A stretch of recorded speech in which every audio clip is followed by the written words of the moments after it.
In today's video, I'm going to teach you how to use the GTD workflow in Notion to organize your life effectively in just 5 minutes. If you're new to GTD or getting things done, it's a productivity methodology designed to help you manage your tasks and commitments in a clear and organized way. Let's dive right into setting this up in Notion.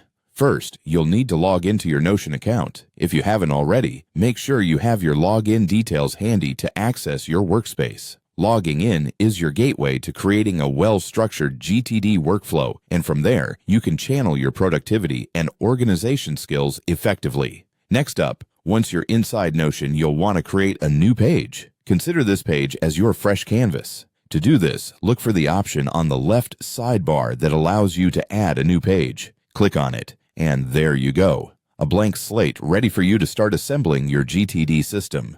Once your page is created, it needs a name. Go ahead and title it GTD Dashboard. This title isn't just a formality. It will serve as a central command center where all your tasks and projects come together. Having a designated space for GTD helps maintain clarity and focus as you work through various tasks. Now, with your GTD dashboard ready and named, the next step involves creating your main menu dashboard. Picture this as the control panel of your productivity system. This dashboard will host all critical elements of your GTD workflow, serving as a quick access point to different sections like tasks, projects, and more.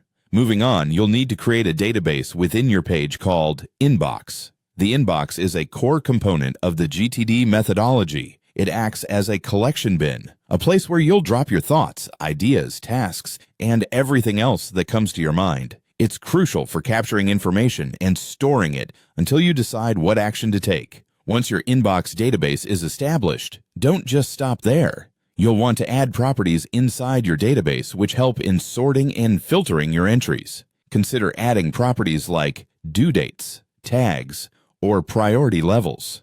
These attributes help you make sense of your tasks, turning a jumbled list into a structured plan of action. Now, the GTD system wouldn't be complete without categorizing tasks into projects. For this, create a projects database. Populate it with properties that are relevant, making sure to include details like project deadlines or status updates. This way, you can track how each project is progressing. Finally, remember, your Notion setup should be as unique as your workflow requires. Feel free to add in more databases, like a calendar or a next actions list, based on your needs. The flexibility of Notion allows you to enrich your GTD dashboard with elements that will further streamline the way you work. With this setup, you're now well on your way to mastering the GTD workflow in Notion, giving you a system that enhances your productivity and clarity. Thank you for following along, and be sure to tailor these basics to fit your personal style and preferences.